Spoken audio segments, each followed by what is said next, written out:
Toyota time with Timmy the Toolman and Sean. Today, we have a special guest all the way from beautiful Napa, California, wine country.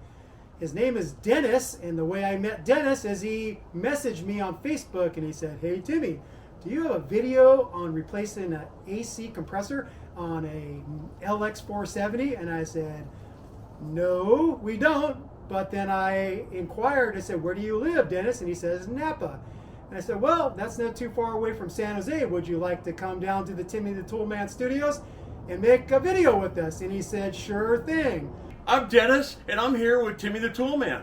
I just got a used Lexus 470. It's a 99, and if you could spin this, you would find out how crunchy this little booger is. So I talked to Tim. He said, "No, I don't have a video. Let's make one." So that's what I'm doing here. I'm hanging out with him and Sean today, and thanks for having me, bro. I appreciate it. And I hope that you learn a lot, because I do every time I watch one of his videos. So having said that, I'm excited. Let's get started. What we're going to show you how to do today is swap out a AC compressor from a 1999 LX470 Lexus, which is basically the same as a Toyota 100 series Land Cruiser.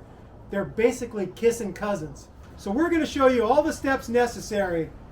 We're going to get the vehicle jacked up. We're going to get it on jack stands. We're going to have to remove the front driver's side tire. And we're going to have to disconnect some pressure lines that connect up to the top of the AC compressor.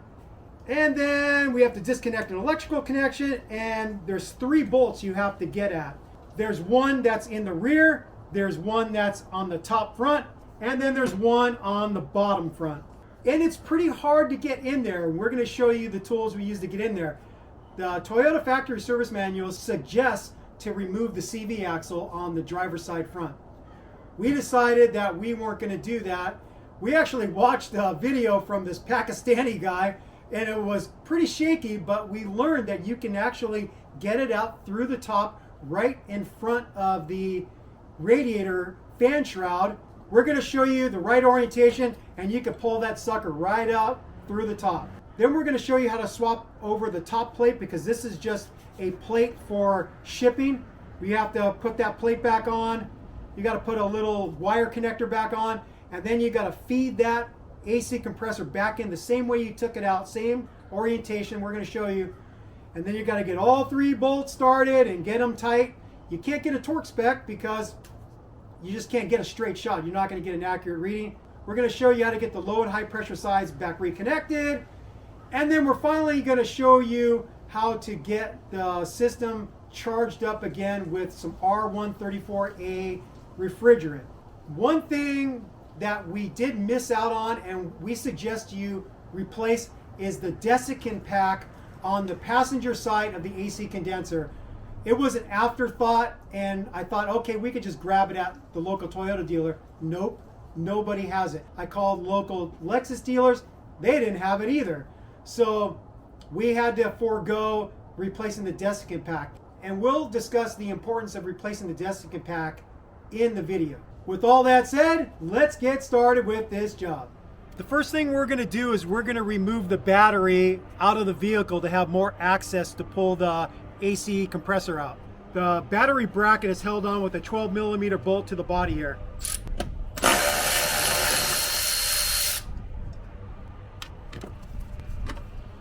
And then you could just fish this little hook out and get it out of your way. Next thing I'm going to do is remove the battery terminals using a 1/4-inch ratchet and 10mm socket.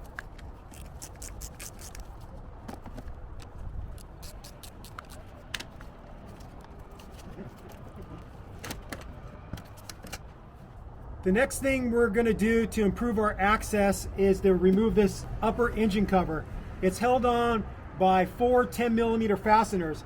There's a couple bolts in the front, there's a nut, and then there's an acorn nut. I don't know if that's the right application, but it's an acorn nut. So you might find yours is different. That might be something a previous owner put on.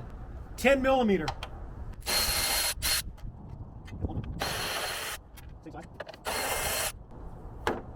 The nut has a built-in washer connected to it. And this acorn nut also has a built-in washer to it. So with the battery out of our way and the top engine cover out of the way, now it's a little bit easier to see what we have to do. If your system is still charged with refrigerant, you're going to need to evacuate the system, and you're supposed to do that properly by taking it to a shop that can recover the refrigerant. So that's what we suggest you do, is take it to a shop. Hopefully they don't charge you a lot of money and they properly recover the refrigerant for you. You're not supposed to just let it escape out into the atmosphere. So do it correctly. Here's the two AC lines that lead to the compressor. This one right here comes from the firewall from the evaporator behind the dash, and that is the low pressure line. And then once the compressor compresses the refrigerant and it becomes a high pressure gas, it goes to the AC condenser. And luckily both of these are fairly easy to access right from the top. I can see the two 10mm bolts very easily looking from the top down this way. When we get these lines off, we're going to want to plug them as soon as we get them disconnected, because we wanted to show you how to do that in case you weren't going to replace your Desiccant Pack. You would want to cap it off very quickly because the atmospheric air has moisture in it, and moisture is not good for an AC system. So if you leave these lines uncapped for a decent amount of time, your Desiccant Pack in the AC condenser is going to get saturated, and then you're going to have problems with your AC system. To be able to get more manipulation out of this low pressure line, we're first going to remove this 10mm bolt to undo this clamp. I'm going to zip out this 10mm bolt with my Milwaukee ratchet, short extension, and a long 10mm socket. Just so we don't have to keep track of this little 10mm bolt, I'm going to screw it right back into the bracket. Next, to get access to the 10mm bolts that hold the lines to the compressor body, I'm going to use a long 3/8 extension and a 10mm socket, and I'm going to zip it out with my gun.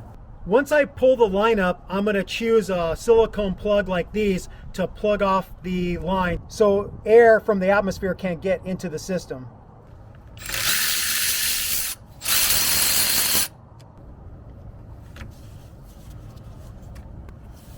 It's a little hard to get my hand in there. I'm just going to use a telescoping magnet to grab that. Now I'm going to pull this line up.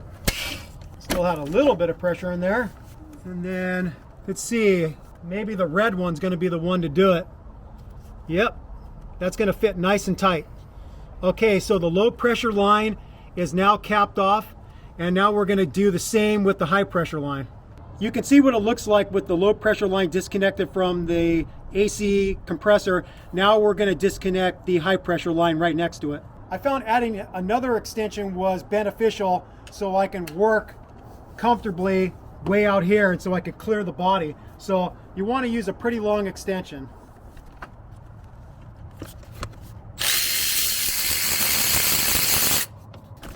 This one I am able to get my hand in there pretty easily. And it looks like both of these bolts are the exact same size. Okay, I'm going to pull the high pressure line off. This one is a smaller orifice, so I'm going to use a smaller plug, this blue one. Okay, the high pressure line is now disconnected and it's plugged off from the atmosphere. The next thing I'm going to do is disconnect the electrical connector. It's right here on the top. It's pretty easy to get to. And the push tab is right here. You push it and disconnect it. Now we're going to disconnect the serpentine belt. The way we do that is we get onto the dynamic tensioner, which I have my magnet tool on right now, and you get onto that with a deep 14mm socket. You turn it counterclockwise. It moves just enough to take pressure off the belt, and then you could slip it off the pulley. I turn it just a little bit to the left counterclockwise, and I could slip it off of this upper idler pulley right here. And then now you can see it dropped off of the AC. Now that we got the serpentine belt off of the AC compressor pulley, we have to get the 3 14mm bolts loose that hold the AC compressor to the engine block. The bottom bolt that holds the AC compressor to the AC compressor bracket is back over here. And I can't even get my hand in there to get onto the head of the bolt. So I'm going to remove this oil filter out of the way to give myself better access.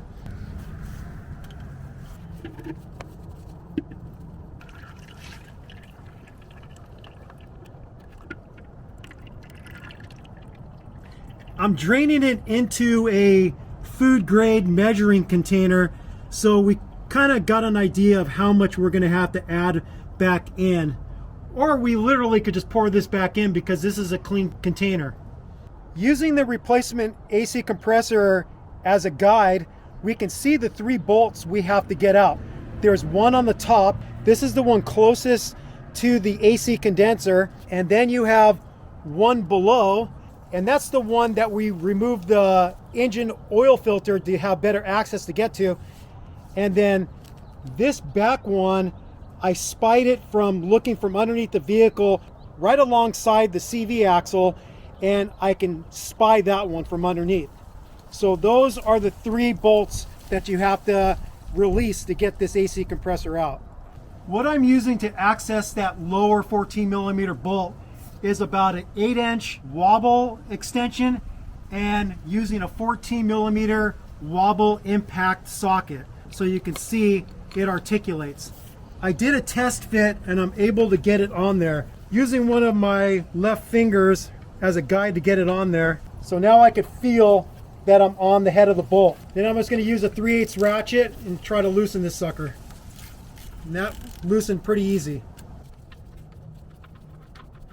An electric ratchet would help you, but I'm just a little bit leery with the angle. I don't want to use an electric ratchet on this. I'm just going to go by feel and back it out. So there's the bolt right there. I don't know if it's going to come out the whole way. Let's see. Seems like something's hanging it up a little bit. Maybe the washer. So that's fine. It's out of the bracket. It could just live like that. Now we're going to tackle one of the other ones. I'm underneath the vehicle looking up right alongside the inner joint of the CV axle, and I have my pointer on the back bolt. This is your best access from underneath. What I'm going to use to get this bolt out is a flex head 14 millimeter box end wrench. So here's the cross member right underneath the oil pan. I'm going to reach in front of this cross member right alongside the CV axle, and that's going to be my access. The torque value for these bolts isn't that high, so you can get in there and break it free even with a short box end wrench, as long as you're not dealing with a lot of corrosion. And I was actually able to get that bolt all the way out. The last bolt we have to get out is the upper bolt, and I'm going to access it from, again, underneath the vehicle, right from the front, going right underneath the radiator, and it's right there. And I'm going to get that out with a short 14 millimeter socket with my 3/8 gear wrench flex head ratchet. It has 120 click points, so it's nice for tight locations. Okay, that's loose. Now the weight of the compressor is going to be adding a little bit of resistance, so I'm going to have to support the weight of the compressor with one hand while backing out the bolt with the other. And that might be easier said than done.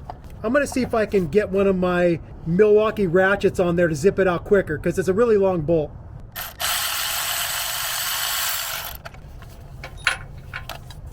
You can get this upper bolt out just by pushing up a little bit on the AC compressor and taking that one out. So this is a totally different length bolt, and we're gonna have to remember that this one goes on the upper connection. And because the whole thing was loose, I was finally able to wiggle out the bottom bolt. The bottom bolt came right out on the right side of this bracket, and I just pushed up a little bit on the AC compressor to wiggle this out. So it looks like the bottom bolt and the back bolt are both the same length, and then this top bolt is the longer bolt. So this is going to be our pathway out. We actually saw a guy who made a video from Pakistan doing this job, so we learned something from that guy, and we're gonna recognize him for helping us out. He showed that you can wiggle this thing out right through this access, and that's what I'm gonna do now. All right, here goes nothing. We're gonna bring it out with the AC clutch facing up.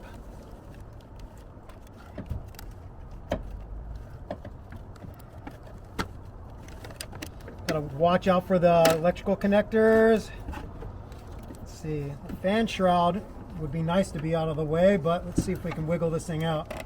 It looks like the correct way is you get it up, you turn it counterclockwise to the electrical connectors are facing towards the fan clutch, and then you get it pretty much kind of in between the blades, and then it looks like you can wiggle this thing out. So you see how it is where the line connections and the electrical connections are facing the fan clutch.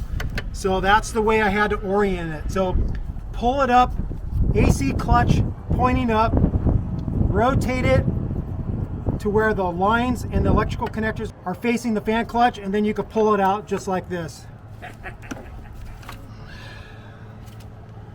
And that was kind of frustrating, but I hope watching this video you won't struggle like we did.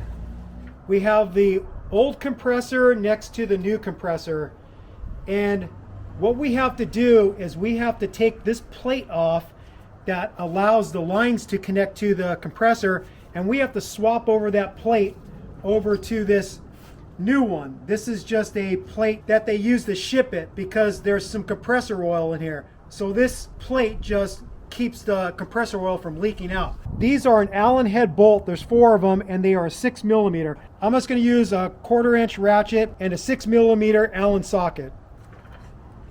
And that's pretty tough. These bolts are on there pretty tight. We're just going to capture this in the vise and make it easier. Now with the AC compressor captured in my bench vise, it's going to be easier to get these loose. Yeah, way easier.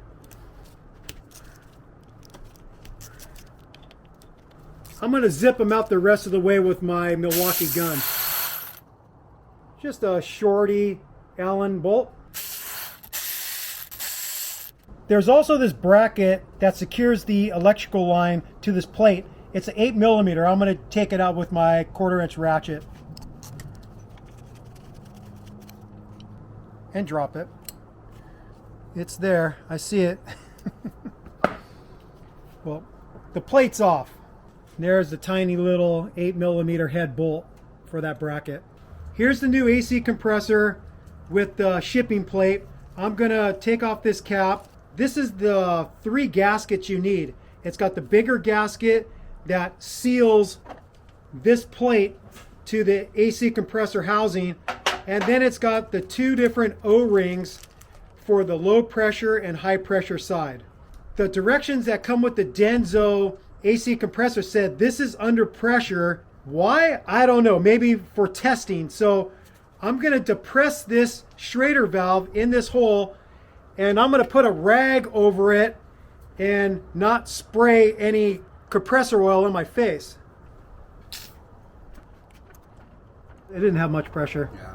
It barely had any pressure. It's just a tiny little bit. Not a big deal. We're now going to take this over to the bench vise and utilize the bench vise to hold it securely while we get the top plate back on. I'm going to zip out these 4 8mm bolts with my Milwaukee ratchet.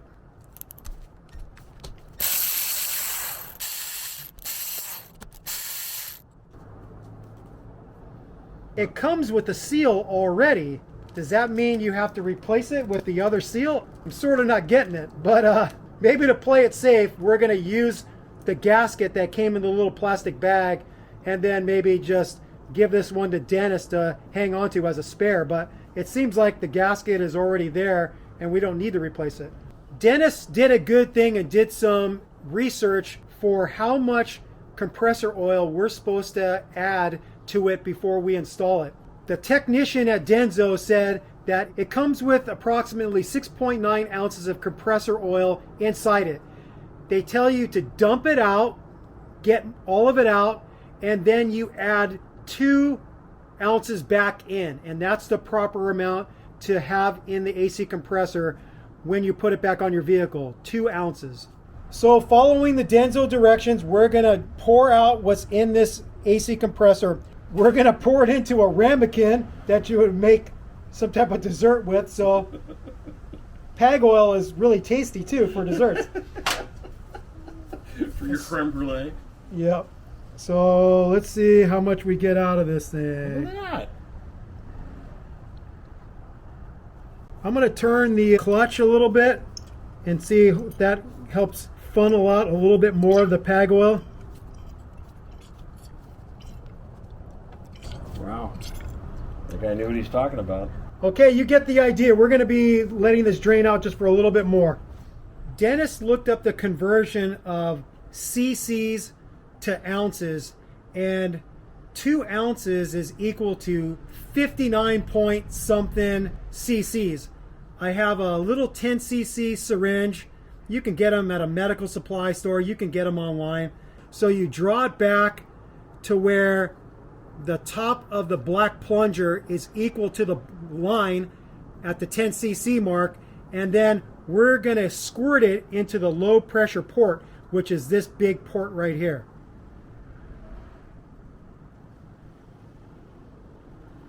Okay, that's 1, 2, 3, 4, 5, and the final one, 6.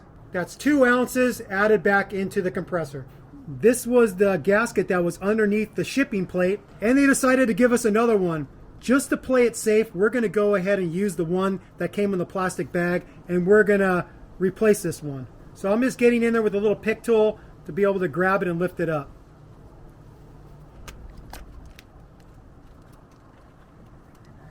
And then we'll just put the new one down. And now we got to get our cover back on. I cleaned up the surface with a brass brush and wiped it down. It's pretty clean, and you can't really mess this up. See this big hole right here? That goes right over here, and you could just look at the contour of this and know that this section right here has to go down there. Now we're going to get our 6mm Allen bolt started.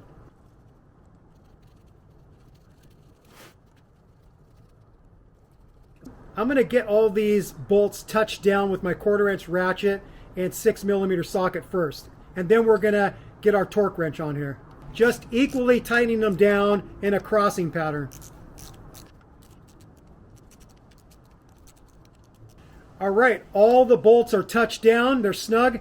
Now I'm going to switch over to my inch-pound torque wrench. The torque spec for these bolts is 9 foot-pounds. Doing a conversion to inch-pounds, multiplying by 12, that's 108 inch-pounds.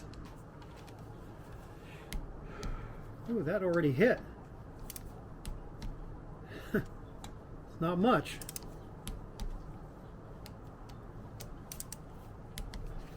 I'm not too comfortable with that light of a torque value because these came off pretty hard. I'm going to go ahead and just get on here with my 1/4" ratchet and just give it just a little bit more. Tiny bit. Because we definitely don't want to have a leak. And that's good enough. Just a tiny little bit, maybe a 1/64th of a turn, and that's good enough. We want to transfer over this electrical line bracket, and it just opens up like this, and then you could feed the line out. So just bend it just enough to get it free of the old electrical line, and now we're going to transfer this over to the new one. So we're going to slip this over in this orientation, open it up, slip it over, get the line in there, and then now we just got to get our little bolt in there. Just a little baby bolt. It's just a little baby bolt, little baby. And then we're just going to lock that down with my 1/4" ratchet. No torque value. Just remember, it's a tiny little fastener. Just get it snug. And that's good enough. We're now going to replace the O-rings that the kit comes with on the high pressure and low pressure lines. I'm going to use a little pick tool to get it out. And just be careful. You don't want to score the actual line and make it to where it might leak. So carefully hook it. Okay, I'm going to clean this up a little bit. Just make sure there's no debris in there. This is the O-ring for the high pressure line that we just took off. You can't really mix them up. They're two distinct different sizes. The smaller one though is the one for the high pressure line. What I've got here is a little bit of the PAG oil in a syringe. I'm just going to drip some in here because you don't want the O-ring totally dry. So I'm going to slip this over and work it on to the little indent.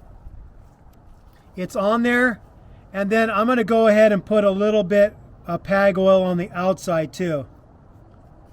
You just want the O-ring lubricated a little bit with some of the compressor oil.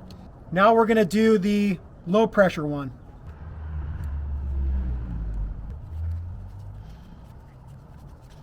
Clean that up a little bit. Put some of the PAG oil in there. And then we'll slip the new O-ring on. And then follow that up with a little bit of PAG oil on the outside. Okay, both lines are now ready to go. We're now ready to install the new AC compressor.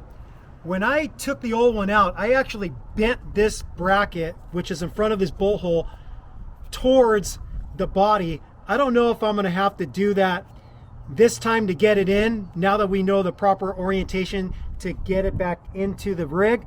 Well, we'll see. So again, remember, when you're dropping it in, you want the AC clutch or pulley facing up towards you, and you want the line connections and the electrical connections facing towards the fan clutch.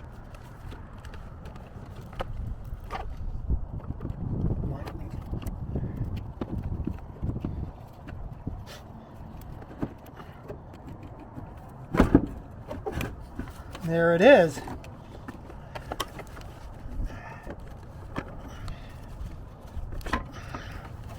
Okay, just gonna lay it in there, and then now, which is potentially gonna be the hard part, is lining up all these bolt holes. Let's see how we do. Now I know what that actual bracket hook is for. Once you hook it over the other side of the AC bracket, it holds it in place. That's pretty slick. Now I understand why they have that there. It's now going to hold it for me while I get the bolt started. I like that. What I noticed when I was trying to get one of these shorter bolts started on the bottom front connection is that this bracket, which this bolt slides through just like this, it's attached to another little bracket that bolts to the frame. And I found it's going to be a little bit easier to get this bolt started with this bracket disconnected. It's held on with this small 14mm bolt. So when you're getting the AC compressor out, I suggest taking this bracket bolt out that goes right here first, and then go for the bottom bolt that holds the AC compressor to the AC compressor bracket. So I'm going to slide this in first through the bracket, and just remember that the flat side goes against the AC compressor, and this part with the bent lip goes to the outside facing you.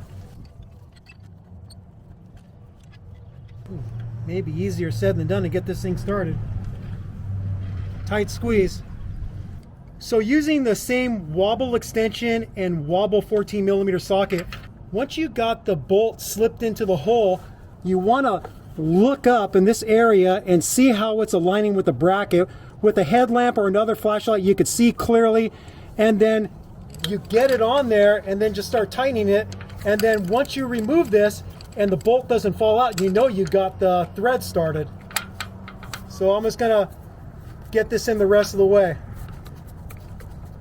Okay, that's cinched up, and now I'm gonna tighten up this other 14mm bolt that I loosened that attaches this bracket to the other little frame bracket.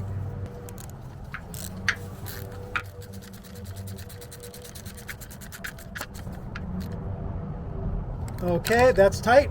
There is a torque spec for these 14mm bolts that attach the AC compressor to the engine, but we can't get a straight shot, so the torque value is gonna mean nothing. So what we're gonna do is just gonna get them nice and snug and call it a day. Like usual with these jobs, I'm deciding to learn the hard way. I should have just reversed my procedure and went for the last bolt we removed, because that's how we got it out. With the lower bolt started, I couldn't get this long upper bolt in, so I took the lower bolt out, and then I'm going to try to feed this longer bolt through first. There we go. I got it in there. Let me see if I can get it started, and then I'll go back down to the lower bolts. We're having some alignment issues. Let's see here. Oh, there it goes. That was it. It was a little bit hung up down below. Okay, I can feel that upper bolt is started. Now we'll tackle the lower ones. I'm gonna stick one of the two shorter bolts in the back connection. I'm gonna again go through the same access in front of this cross member and behind the CV axle. You can get a pretty good bird's eye view. And that one started pretty easily. Just with my hand, I was able to actually get that bolt to touch down. Now I'm going to touch down the upper one and the other bottom one on the front side. Using the same 3/8 wobble extension and 14mm wobble socket, I'm just going to cinch that one up, and then right next to it, if you followed my lead and remove this bracket, just cinch up this 14mm bolt right here. Okay, staying on the underside, I'm going to tighten up the top one with the short 14mm socket and flex head 3/8 ratchet. Okay, touch down. It's going to cinch this up tight just like this. Okay, that's tight. To make it crystal clear, the tools we used to access those three AC compressor bolts, the lower one closest to the AC condenser was about an 8-inch 3/8 wobble extension, wobble 14mm, and the 3/8 ratchet. For the upper one, I used a short 14mm and the same flex head 3/8 ratchet. The very back one, I broke free and tightened with the flex head 14mm ratcheting wrench. This one happens to be from Gear Wrench. We noticed that the electrical connection on the AC compressor was hooked onto a post right here. And that makes it impossible for you to make the connection with the female plug. So we had to slip it off of there. There's a little tab that you have to lift up and slip it off of there. And then now we're able to make the connection. And it's just going to be like that. I don't know, we can maybe zip tie it to that thing, but I don't think it's necessary. It's going to stay out of the way. It doesn't have enough wiggle room to really hit anything. If you haven't done so already, lubricate this with some PAG oil. I'm just going to go ahead and put a little bit more on because a little bit of time passed by. I'm going to take this plug out. Okay, that sucker's out of there. And I have to remove my other plug down below. This is the high pressure line, so it's going to be the smaller of the two orifices. So I got to pull this one out. I'm going to hook it with the pick tool and see if I can pull it out. There's a post on the AC compressor that slides into that little hole. It's an alignment dowel, I guess. So you got to get that aligned, and then you can slide it down. Can't find the hole. I think this bracket was fighting me a little bit. I bent it towards me, and now I'm having an easier time lining this thing up. Okay, it's seated. I'm going to get one of these little bolts in here started.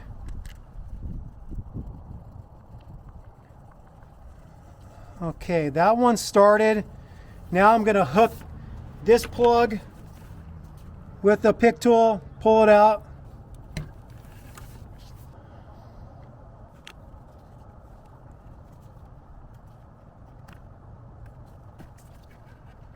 And this is the low pressure line. Okay, that's seated. This is going to be the tougher of the two bolts to get in there. I think what I'm going to do with this one is I'm going to get some tape on a 10mm socket and then push it into the tape so it holds it, so I can get that one, because you just can't get your hand down in there to get the bolt started in the threads. So with a little piece of electrical tape over the 10mm socket, I'm going to force the bolt in there. Now you can see it's holding to where I'm not going to drop the bolt when I go in there to get started.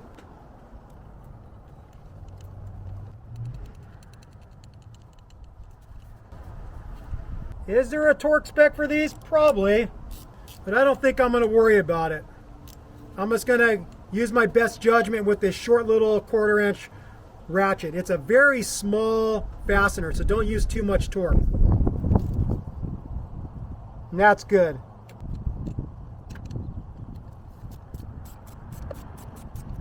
If we find a torque spec for those little 10mm line bolts, we'll put it in the video description. Okay, both of them are tight. One thing that's probably a smart thing to do is, since we opened up the system to the atmosphere, you should replace the Desiccant Pack that is alongside this passenger side of the AC condenser. I'll show you where the access point is. It's right there. It's a 10mm Allen socket. And you would just take this thing out, and then it's got a little filter, and then it's got the Desiccant Pack. It's a long sack of desiccant granules, and once you get the cap and the filter out of the way, you can reach up in there with the needle nose pliers and pull it out. We unfortunately thought about this too late, and none of our local dealers have the Desiccant Pack in stock. So we're either forced with not recharging the system right now because we don't want to recharge it and then change the Desiccant Pack after the fact. That'd be a waste of time and refrigerant. So we're just going to leave the old Desiccant Pack in and hope that the fact that we capped off the lines when we disconnected them, we didn't introduce too much moisture from the ambient air, and that Desiccant Pack isn't saturated with moisture. So now we're ready to refill the system with refrigerant.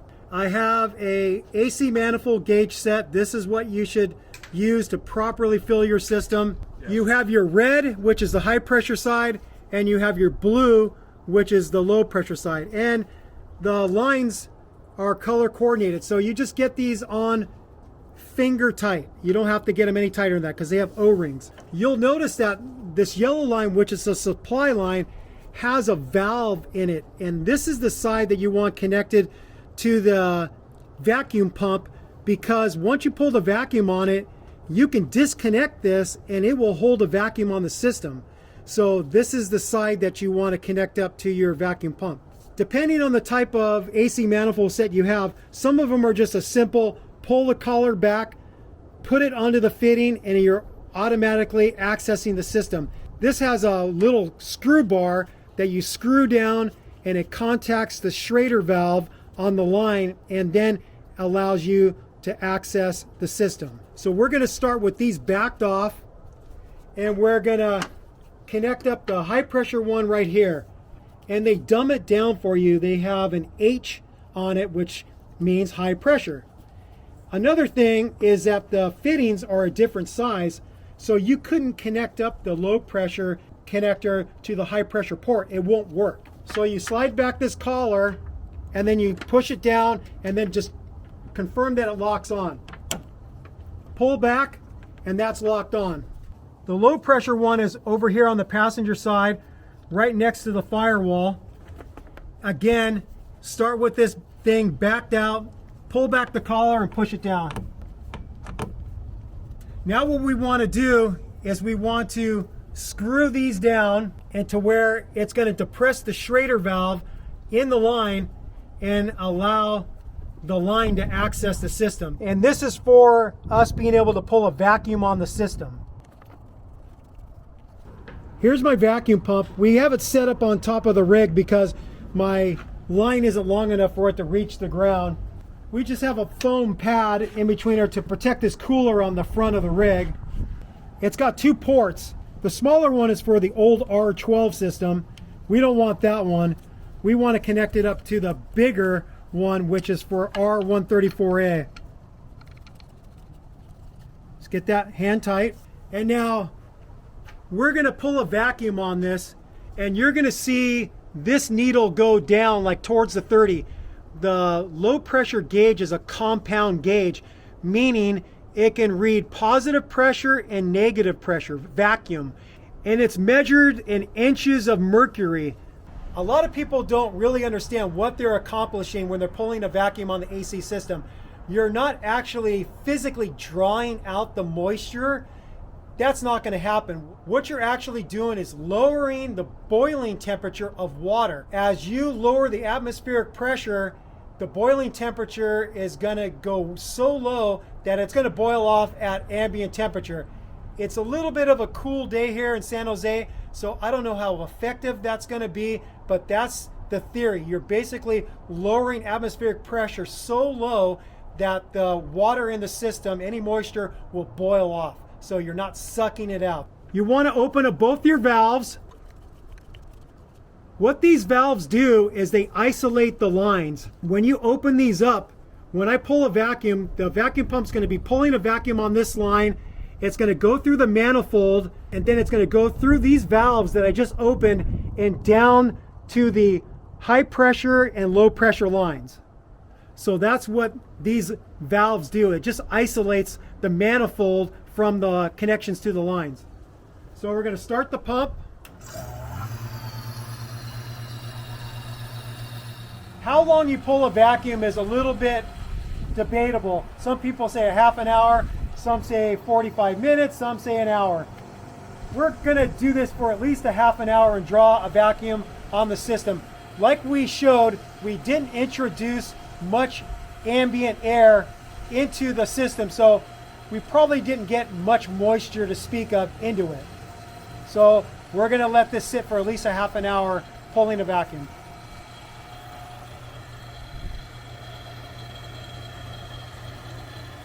We took a lunch break. The vacuum pump has been running about 45 minutes, or maybe as much as an hour. Now we're going to shut it down.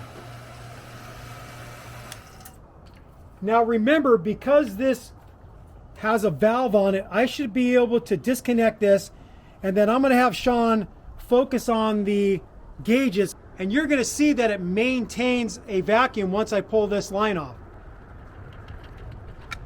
So the line is free, and look, the compound gauge, which is the low pressure gauge, is still holding vacuum, and then this high pressure gauge isn't a compound gauge, but you can see that the needle is buried below the zero, so it's still holding a vacuum. So we know that there's no atmosphere in the supply line and the high pressure and low pressure lines. One thing that is probably smart to do, but we really don't have the time to do it right now because we're on a little bit of a time crunch to get Dennis back home to Napa where he lives. You can leave the system under vacuum and then watch to see, hey, did the needle stay at the same value or did it drop a little bit? And if it drops a little bit, that means you have a slight leak somewhere in your system at one of the line connections.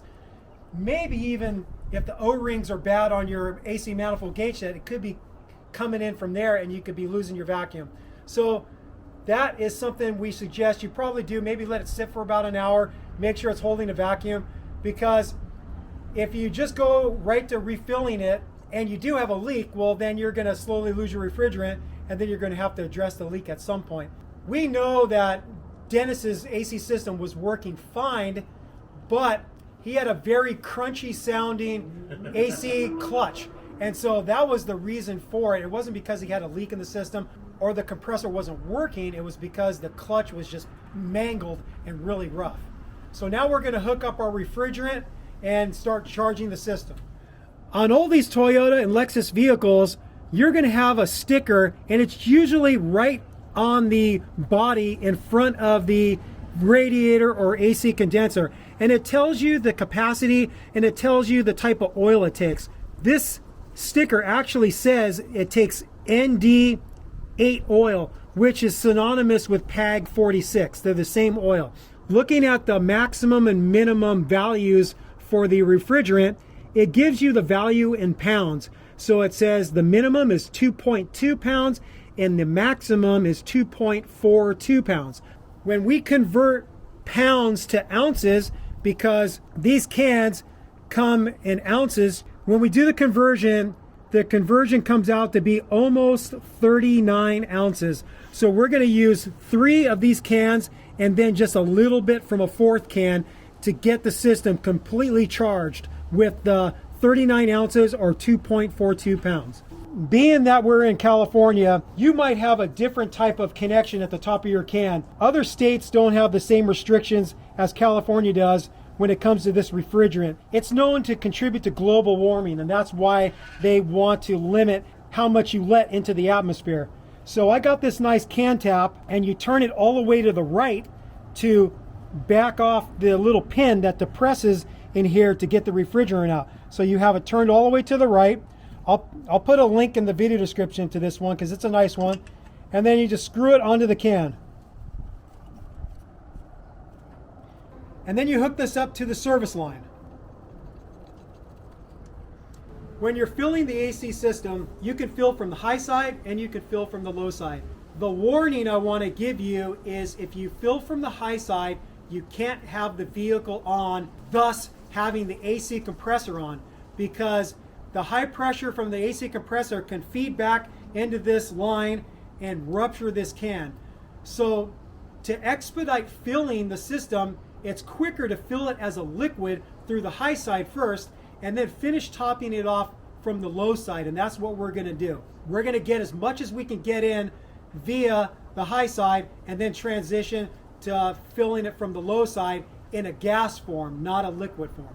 In order to fill only from the high side, we're going to close off this valve, and that's going to isolate the manifold to where the refrigerant is going to come up through the service line, through the manifold, and down the high pressure line into this line right here. So I'm going to pierce the can by turning it counterclockwise. Right now, when you have the can in this orientation, you're filling it as a gas because there's vapor above the liquid. If I turn this upside down, now it's going to be charging it like a liquid. And you can see the gauge start to rise. It looks like that's all we're going to get in with the vehicle off through the high side. It's maxed out at about that pressure. We're just getting the battery reconnected now. We're going to put the 12 millimeter bolt on for the battery strap. We're going to use a 12 millimeter socket to tighten that down. We're going to reconnect the battery terminals, positive first. Okay, get the negative one. We slipped on the serpentine belt onto the AC compressor pulley, and then we're just going to lift it up onto this upper pulley. And then once it's in place, you can let off tension on the dynamic tensioner, and then it's back in business. Now we're gonna start the vehicle and we're gonna charge the system the rest of the way from the low side. What we're gonna do is we're gonna open up all the windows, we're gonna have the AC on full blast, full cold, and we're gonna bring up the RPMs to 1500 RPMs while we're charging it. So it is all the way down full cold. Get the fan turned up. Let it blowing. And I got the rear AC turned on. The way we're going to monitor the RPMs is I put my Bluetooth OBD2 reader into the OBD2 port underneath the dashboard on the driver's side, and it's sending information to my Android phone via the Torque Pro app. And so Dennis is going to work the throttle, maintaining 15 RPMs while I'm working the can, shaking it from the 12 o'clock position and tilting it to the 3 o'clock, back and forth. All right, 1500.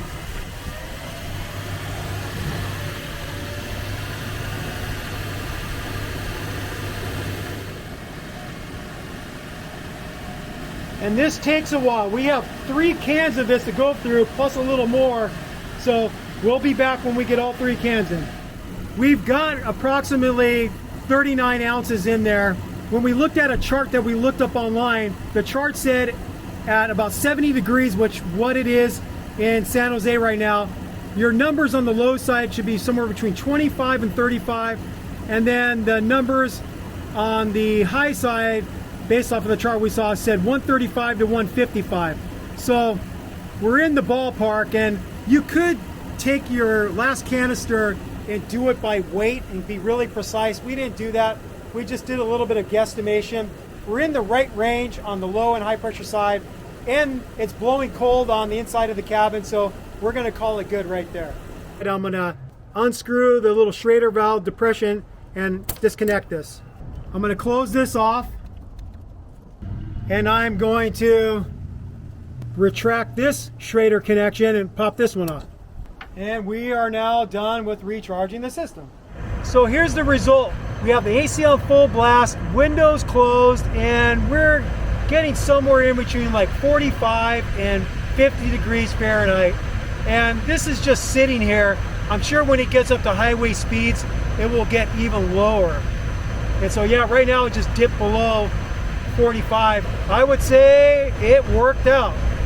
We got the skid plates put back on, the front one and the rear one. They're all 12mm bolts. We put the wheel back on with the lug nuts just hand tight, snugged up a little bit. We dropped the vehicle to the ground, and now we're going to torque the lug nuts to 97 foot-pounds. That's what the Lexus manual says, 97. Okay, they're all torqued to 97 foot-pounds. All right, we are all done with this job. It wasn't exactly easy, but it wasn't the hardest thing we've done yet. It's pretty tight in there to get at those bolts, but if you use the same type of tools we used, wobble extensions, wobble sockets, and ratcheting wrenches, you can do it too. It's just a little bit of a test of patience. If you want more information on recharging your AC system, I made a really long, detailed video, probably more than you'd ever want to know, but it's a pretty informative video, and it's going to walk you through how to use that manifold gauge set really well. And so if you click on the link above, you can access that video, and you might want to skip around. You might want to skip to the part where we're recharging the system, and I give a lot more information. One thing I didn't explain is equalizing the high and low pressure side. So once you're done recharging, you keep your valve compressing the Schrader valve on the low pressure side, and then on the high pressure side, you uncouple it to where now you're not in the high side anymore. You're basically disconnected from it. If you have the type of manifold gauge set lines that just snap on, then you'd want to unsnap it. And then what you do is you open up the high side with the low side still open, and the extra pressure on the high side is going to travel up. It's going to go through the manifold, and then it's going to go into the low side, and it's going to equalize and lower the pressure because there's still quite a bit of refrigerant in that high pressure line when you disconnect it.